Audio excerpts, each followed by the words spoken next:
죽게 있네. 제가 오천에 산 지가 이제 20년이 되었습니다. 이제는 서울을 가거나 딴 데 가더라도 너무나 낯설고 오히려 이렇게 복잡하고 분주한 게 싫어졌어요. 그래서 외지에 갔다가도 가능하면 일을 빨리 마치고 오천에 돌아오기를 원하죠. 그래서 차를 타고 다시 오천으로 돌아올 때가 되어지면 이상하게 마음이 편안해지고 너무 좋다라는 생각이 듭니다. 오천 사람이 되어 간다라는 생각이 드는데 한 가지는 아직도 잘 안 되는 게 있어요. 다름이 아니라 프로야구를 볼 때는 이게 잘 안 돼요. 제가 이제 고등학교를 이제 서울에 이제 경동이란 고등학교를 나왔는데 제 선배님이 백인천 감독이시고 또 서울에서 자라나면서 늘 MBC 청룡을 비롯해서 늘 LG를 응원해 왔기 때문에 프로야구만 되어지면은 저는 LG를 지금도 응원합니다. 올해 LG가 29년 만에 우승을 했어요. 우승하는 그 경기를 저도 이렇게 지켜보다가 마지막 아웃 3개를 잡고 모두가 기뻐할 적에 저도 모르게 눈물이 나더라고요. 너무나 행복하고 좋아서 우리 집사람이 저를 보면서 어이구 이 얘기를 하더라고요. LG의 우승 스토리에 여러 이야기들이 있는데 김진성이라고 하는 선수가 있어요. 별로 이렇게 확 드러나지는 않아요. 그런데 이제 미들맨이라 그러죠. 선발 투수는 아니고 마무리도 아니고 중간에 요 개투 요원이 되어지는데 올해 참 이 선수가 활약을 많이 했어요. 이 선수가 2년 전에 원래 NC 다이노스 소속이었는데 잘렸어요. 방출이 된 겁니다. 그때 나이가 36살이에요. 그러니까 36살의 투수가 방출됐다 하면 사실은 이제 더 이상 투수 생활하기는 쉽지가 않은 거죠. 이 선수가 이제 방출 통보를 받은 겁니다. 자기 딴에는 그때 NC가 우승을 했었거든요. 그러니까 조금은 더 선수할 것이다 라고 여겼는데 방출되어지는 순간 앞이 캄캄해지면서 너무너무 힘들었다는 거예요. 잠도 오지를 않고 정말. 그런데 이 방출된 소식을 들으면서 딴에는 더 좀 내가 좀 해야 되겠다라고 하는 마음을 가지고 이렇게 여기저기 구단마다 알아보았겠죠. 그래서 9개 구단에다가 이렇게 전화를 걸면서 나를 한번 써주겠냐고 부탁을 한 거죠. 근데 대부분의 구단들이 아예 반응조차 보이지를 않은 거예요. 그리고 몇몇 구단은 반응은 주었지만 여전히 너를 쓸 수가 없다라는 통보를 받은 셈이었죠. 삼성에도 의뢰를 했는데 삼성도 투수 코치인 누굽니까? 정현욱 씨, 이분이 전화를 받고서는 그래, 근데 우리 구단에서는 너를 써주지 않겠다고 이야기를 한다. 그런데 진성아, 그만두는 거는 언제든지 할 수 있다. 한번 그만두면 영영이 끝이야. 절대 포기하지 마라. 더 알아봐라. 이렇게 얘기를 한 거예요. 여기에 용기를 받아서 더 여러 구단에 이제 알아보았다라고 말을 합니다. 선수는 몸이 중요하니까.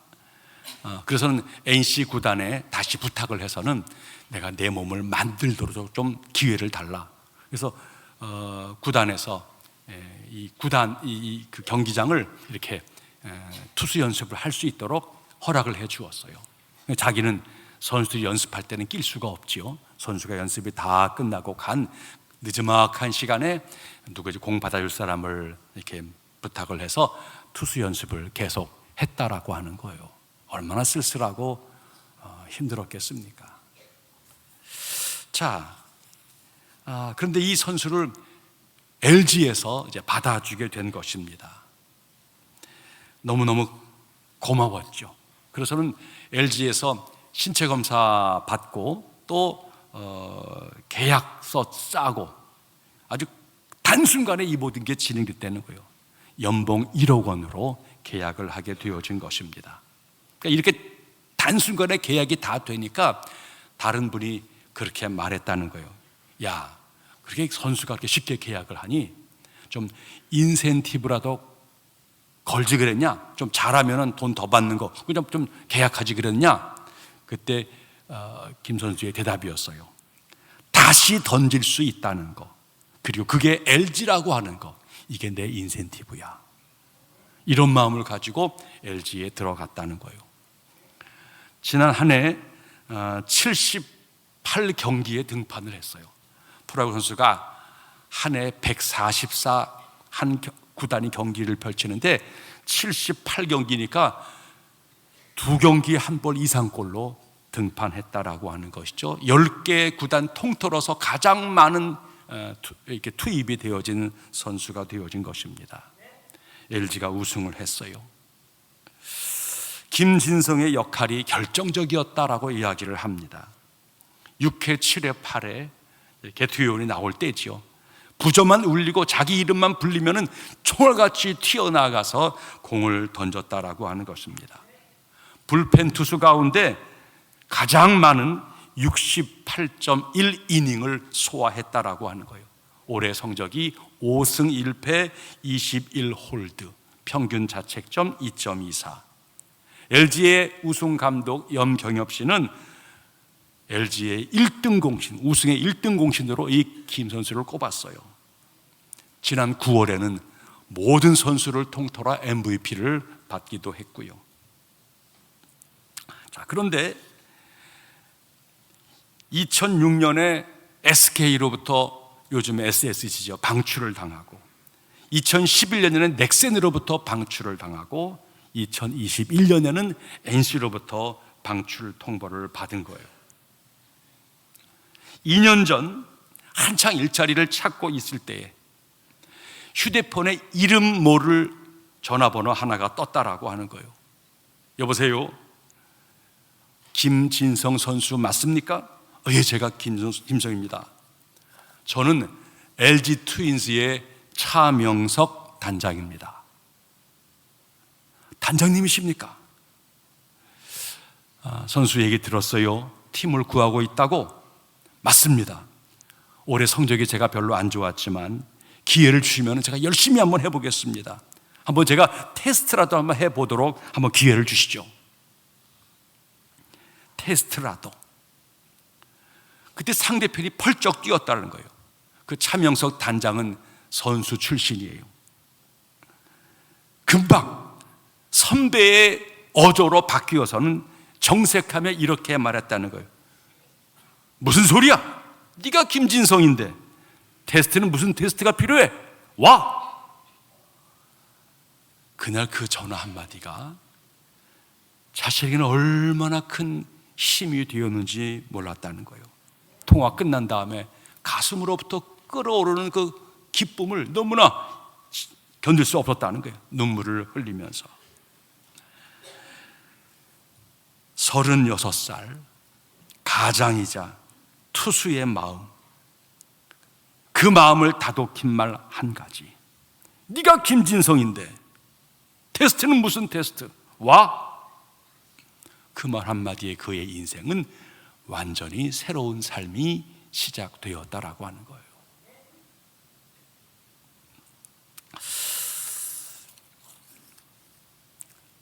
사람은 살다 보면 약해져요. 어느 날 넘어지고요. 건강도, 일도, 사업도, 인간관계도 한계에 부딪힌 우리를 만나게 되어집니다. 인간 실존이지요. 저한테 왜 예수님 믿는 거야? 왜 교회 다니는 거야? 라고 묻는다면 저는 하나입니다. 전 도움이 필요하기 때문입니다. 저는 구원이 필요하기 때문입니다.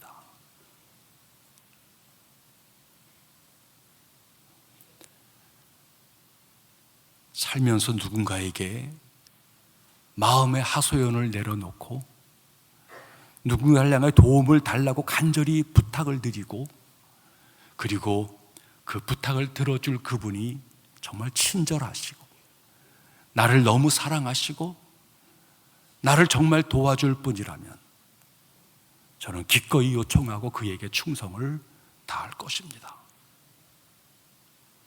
하나님은 제게 그런 분이십니다. 오늘 읽은 성경 말씀, 다윗이라고 하는 분의 인생 실존 이야기예요.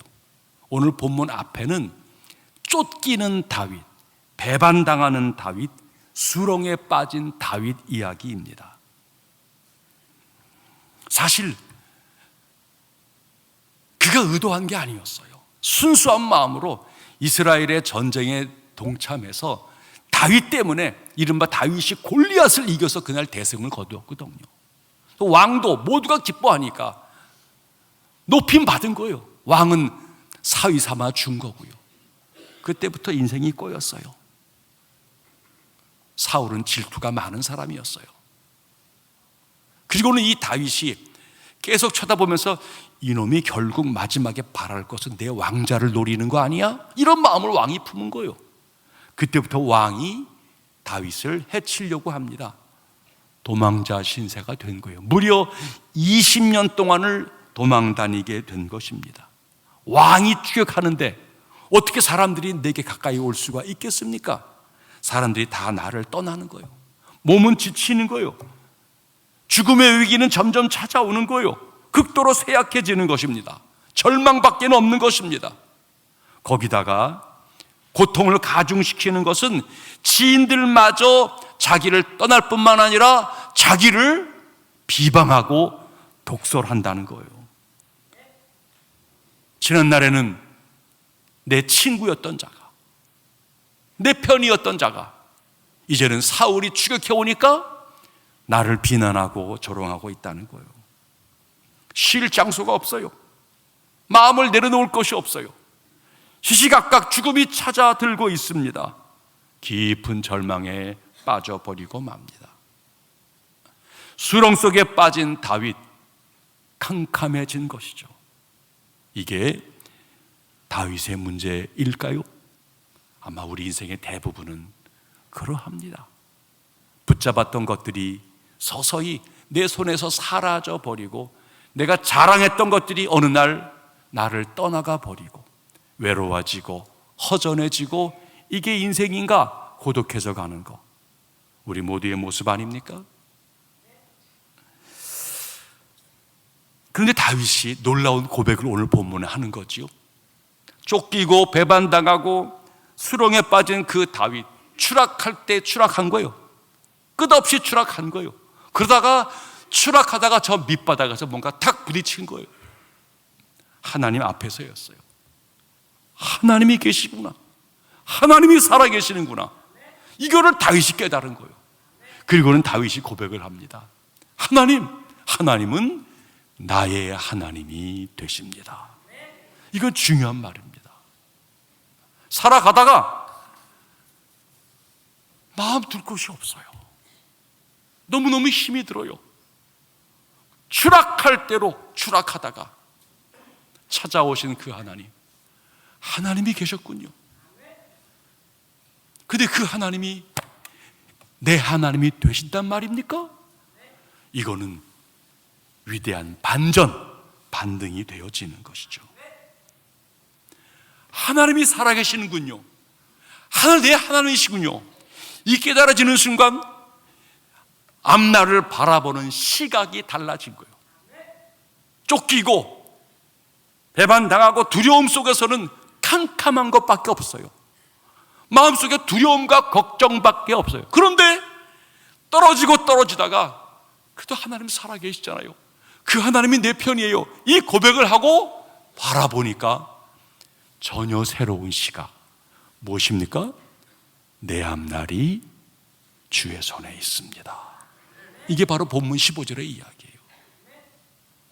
여러분, 하나님이 살아계시고 그 하나님이 내 편이라고 여겨지게 되어지면은 똑같은 시각으로 앞날이 캄캄하게 바라봤다가도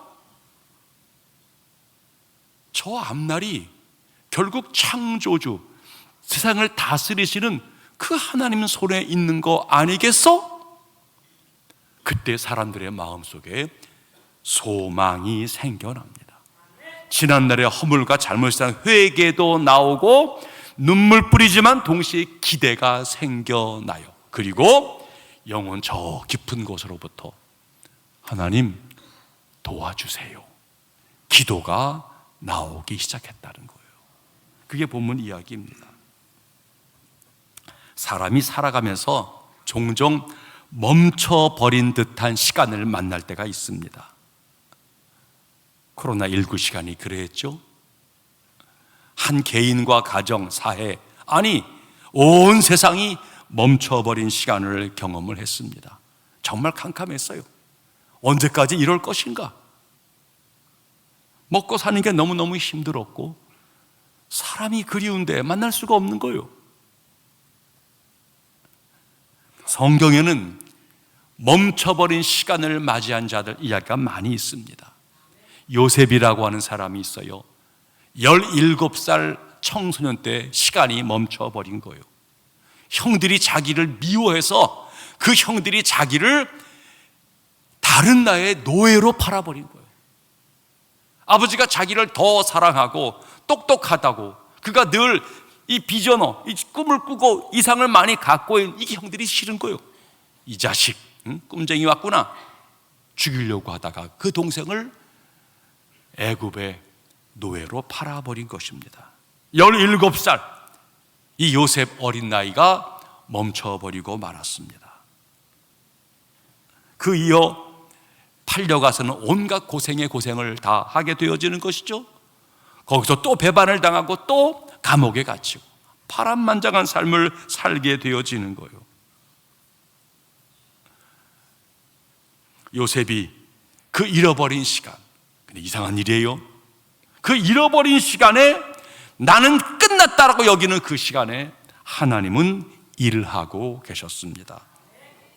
하나님의 일하심으로 요셉은 거기서 끝나버린 여정에서 새로운 기회를 얻게 되었다는 거예요. 극적으로 이 요셉이 애굽의 총리 2인자가 되어지는 거예요. 정말 극적이에요. 훗날 형들이 자기들이 살 땅에 극심한 기근이 찾아와서 애굽에 먹을 것을 구하러 옵니다. 그러다가 극적으로 이 동생을 만나게 되어져요. 얼마나 두려웠겠습니까? 최고 권력자가 되었는데. 근데 그 요셉이 형들에게 이렇게 이야기를 합니다. 당신들이 나를 이곳에 팔았다고 해서 근심하지 마십시오. 한탄하지 마십시오. 하나님이 우리 온 가족의 생명을 구원하시려고 나를 당신들보다 먼저 보낸 것입니다. 내가 여기 온 이유를 알았다는 거예요.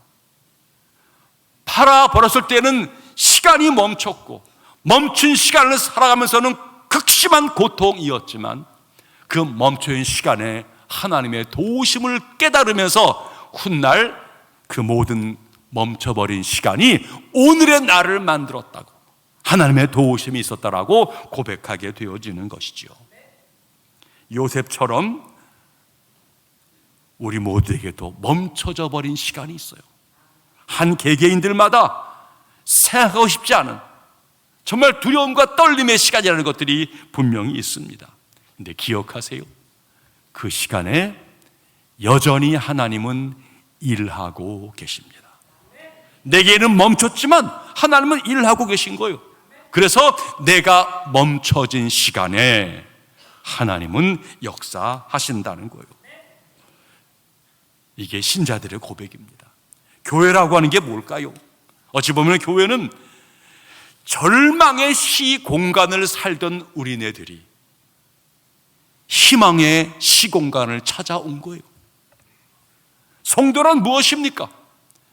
고난의 삶을 멈춰버린 인생을 살아가는 그 인생들이 어느 날 하나님의 살아계심을 인정을 하고 나 당신을 가슴에 품고 소망으로 살겠습니다, 결단하면 나온 것이 이게 신앙생활이 되어지는 것이죠. 우리 가운데 그 일을 이루시는 분이 있어요.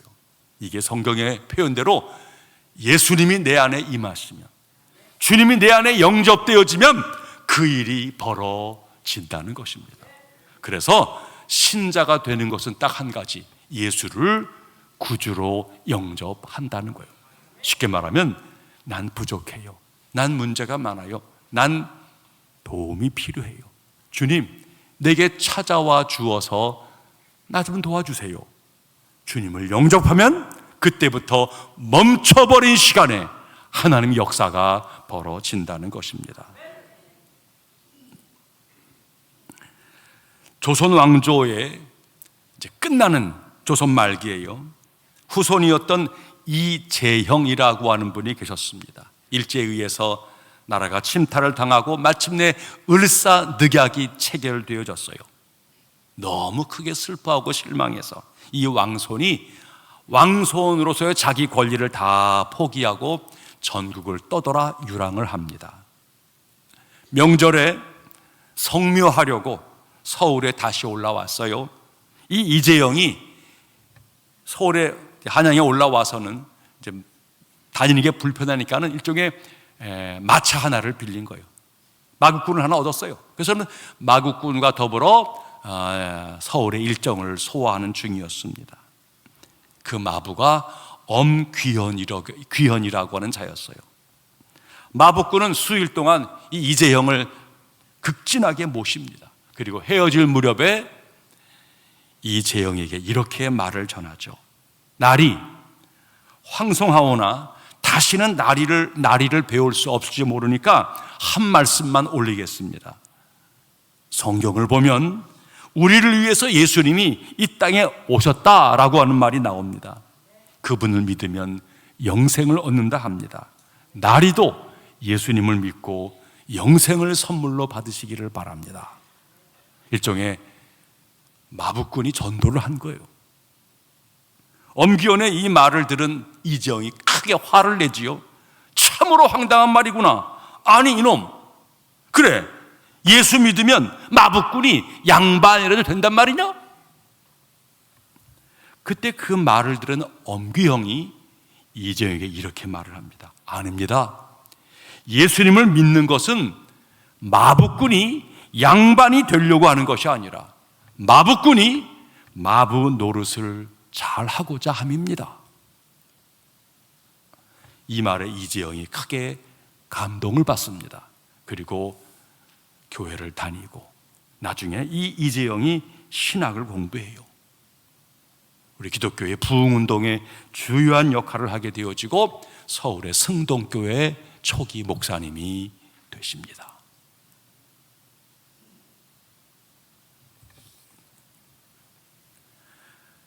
우리가 말하는 구원은 궁극적으로 죽음을 넘어 영원한 나라에 이르는 것입니다만, 우리의 구원은 하늘나라만 가리키는 것이 아닙니다. 살아가는 우리의 삶, 피곤에 지쳐 있고 어찌 보면은 살 의향, 능력을 잃어버리고 마지 못해 그럭저럭 아마 그렇게 흘러가면서 체념, 그 속에 실망, 그 속에 내 존재에 대한 여러 피곤함과 상처, 그 모든 것들이 우리 가운데 있지요. 그것이 없는 사람은 없어요. 그런데 예수 믿는 게 뭡니까? 그냥 피 안의 세계 아니에요. 잘 살고 싶은데 어떻게 사는 것이 잘 사는 것이 잘 모르겠거니와 잘 살아갈 능력이 내게 없다는 거예요. 우린 진실할 능력이 없습니다. 우린 참아낼 능력이 없습니다. 더 좋은 세계를 꿈꾸고 달려갈 능력이 우리에게는 없습니다. 누군가 내 발목을 붙잡고 있고 왜 그러냐? 하던 대로 해라. 우리는 한치도 앞을 나아갈 수가 없어요. 점점 우리는 빠져 들어가는 것 같고 어둠 속에 갇히는 것 같습니다. 인간 실존이에요. 여러분, 예수 믿는 것 다름이 아니에요. 도움이 필요한 거예요. 아버지가 아버지 되려면 도움이 필요합니다. 오기로 아버지 될 수 없어요. 엄마가 엄마 되려면 도움이 필요해요. 엄마가 뭔지를 모르는 엄마들이 얼마나 많이 있습니까? 자식을 잘 키울 수 있습니까? 내 마음대로 안 되고 내 능력으로 안 됩니다. 도움이 필요합니다. 누가 도움을 줍니까? 인터넷에 한두 마디 충고가 진짜 도움입니까? 그렇게 한번 해보자라고 나름대로의 재치가 정말 도움입니까? 아니요. 내 마음이 달라져야 합니다. 생각이 바뀌어야 돼요. 그런데 그러기에는 난 터무니없이 약해요. 우리 모두는 도움이 필요한 거예요. 오늘 다윗의 이야기, 추락추락 하다가 하나님이 계시네요. 하나님은 내 편이시죠. 이 고백을 하고 나니까 내 앞날이 내게 아니구나, 저분의 손에 있구나, 이거를 인정하고 나니까 하나님에게 기도할 마음이 생겨나게 되었다는 거예요. 그 기도 중에 다윗은 일어나고 새 삶을 살게 되었다는 거예요. 오늘 여러분 모두를 그 길로 초청합니다. 그래요.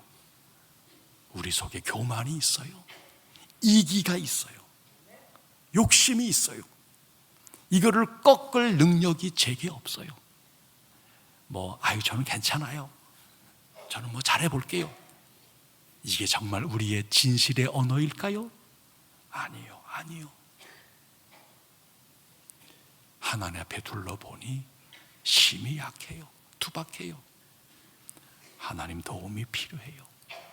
하나님을 하나님으로 인정하시면, 그 하나님을 예수 그리스도 안에서 나의 주인으로 받아들이면 하나님은 도우세요. 가장 처음 출발은 내가 누구인지를 알게 하세요.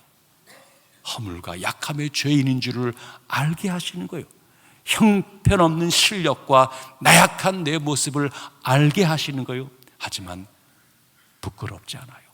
사람들에게는 약함이 보이고 추함이 보이고 모자람이 보이면 숨기고 싶고 감추고 싶지요. 그런데 나를 이미 아시고 용납하시는 하나님을 알면 다 토하게 되어져요. 내려놓게 되어져요. 자유로워져요. 평강이 찾아와요. 그리고는 새날이 보여요. 이렇게 하나님을 만나는 은혜가 온 성도, 오늘 초청받은 모든 분들에게 있기를 축복합니다.